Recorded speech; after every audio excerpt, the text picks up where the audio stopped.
தோற்றம் பார்த்து ஒருவரை தூற்றாமல் ஆற்றல் பார்த்து அவரை போற்றுதல் வேண்டும் என்ற வாழ்வியல் தத்துவத்தை தான் வள்ளுவம் இங்கு வலியுறுத்துகிறது. இருக்கும் மென்பொருள் பொறியாளருக்கும் ஆப்பிரிக்காவில் இருக்கும் பழங்குடி மனிதனுக்கும் பசி ஒன்றுதான். அதை தீர்த்து வைக்கும் ஒரே ஒரு மென்பொருள் உழவனின் வேர்வை மட்டும்தான். வேளாண்மைக்கு சிறப்பு சேர்க்கும் வள்ளுவத்தின் வரிகளை பல சங்க புலவர்களும் வழிமொழிகின்றனர். கவி சக்கரவர்த்தி கம்பர் புலவர்களின் பெருமையை பாட எழுபது என்ற தனி நூலையை இயற்றியுள்ளார். அதிகாரத்தில் கோவலன் குற்றமற்றவன், ஆனால் அவன் கொல்லப்படுகிறான்.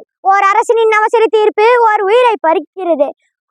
அதன் நகரம் ஒரு நகரமே பற்றி எரிகிறது. ஒரு தவறான உயிர் பறி பல பேரழிவுகளுக்கு காரணமாகிறது. இதைதான் வள்ளுவர் ஒரே வரியில் சொல்கிறார். கோரல் பிரிவினை எல்லாம் போரில் வெற்றி பெற்ற அசோக சக்கரவர்த்தி போர்க்களத்தில் கிடந்த ஆயிரக்கணக்கான சடலங்களை கண்டார். அப்போது அவர் கூறியதாக வரலாறு பதிவு செய்கிறது. இது வெற்றி அல்ல, இது மனித தோல்வி என்று. அந்த காட்சி அவரை மாற்றியது. போரை கைவிட்டார், அகிம்சையை ஏற்றார். ஒரு கொலை 1000 துயரங்களை கொடுக்கும் என்பதை உணர்ந்தார். பின்பற்றிய ஒழுக்க நெறியை நிலை நிறுத்த ஒரு நற்றினை பாடலின் காட்சியை இங்கு பதிய வைக்க விரும்புகிறேன். அதாவது, நெய்தல் நிலத்தலைவி ஒருத்தி தான் விளையாட்டாக புதைத்த புன்னை விதை மரமாக வளர்ந்த போது அதை தன் உடன் பிறந்த சகோதரியாய் கருதி அதன் நிழலில் தலைவனுடன் பேசக்கூட நாணினாள் என்கிறது நற்றினை. ஒரு மரத்திற்கு கூட மதிப்பு தருகிற வரம்பு மீறாத அந்த அடக்கம் தான் தமிழரின் மரபு தந்த ஒழுக்கம். இக்காலத்தில் நமது வாழ்க்கை முறை கொல்லாமையை இல்லாமையாக்கி கொண்டுள்ளது. ஞாயிறு என்றதும் பெரும்பாலான வீடுகளில் தொலைக்காட்சி இறைச்சலாகவும் சமையல் இருச்சியாகவும் காணப்படுகிறது. ஞாயிறு என்பது நமக்கு தான் வார இறுதி. சில வாயிலா ஜீவன்களுக்கு அதுவே வாழ்வின் இறுதியாகி விடுகிறது. கொல்லாமையின் மென்மையை உணர்ந்தால் நாம் இவற்றையெல்லாம் தவிர்க்க முடியும். மேலும் இன்றைய ஊடகங்களில் வரும் பல நாடகங்களும் வலைத்தொடர் என்ற பெயரில் வரும் கொலைத்தொடர்களும் உயிர்கொலை என்பதை மிக இயல்பாக காட்டி மக்கள் மனதில் விஷத்தை விதைக்கின்றன. அடித்தளம் எவ்வளவு முக்கியமோ, ஒரு மரத்திற்கு வேறு எவ்வளவு முக்கியமோ, ஒரு நாட்டிற்கு சட்டம் எவ்வளவு முக்கியமோ, ஒரு மனிதனுக்கு ஒழுக்கம் அதை விட முக்கியம். அன்பு சார்ந்த நடுவர்களுக்கும் நட்பு சேர்ந்த மாணவர்களுக்கும் எனது அன்பு கூர்ந்த வணக்கங்கள். ஒரு புத்தகத்தின் அட்டையை வைத்து அதன் உள்ளடக்கத்தை மதிப்பிடாதே என்று ஆங்கிலத்தில் ஒரு பழமொழி உண்டு. அதுபோல ஒரு மனிதனின் உருவத்தை வைத்து அவனது மதிப்பை எடை போடாதே என்பது உலகியல் தத்துவம். ஆம், இன்று நான் பேச போகும் தலைப்பு உருவு கண்டு எல்லாமே.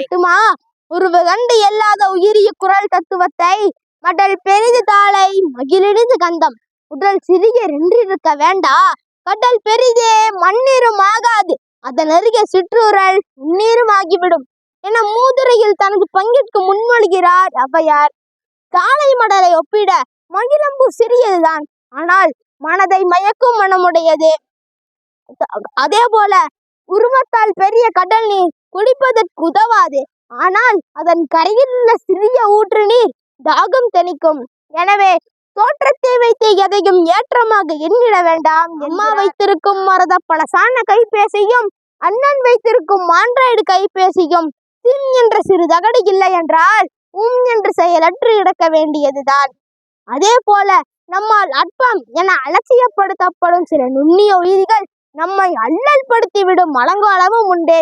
சிறிய கொசுதானே என்று நாம் அலட்சியப்படுத்தி விட்டால் அது நமது அங்கங்களை பங்கமாக்கி டெங்குவை தந்துவிட்டு சங்கோதி சென்று. ஒழுக்கத்தை மதிக்காத குறுக்கு வழி விரைவாக அழைத்து செல்லலாம், ஆனால் நல்லொழுக்கம் காட்டும் நேரான வழி மட்டுமே நம்மை நிம்மதியாக திரும்பி வரச் செய்யும்.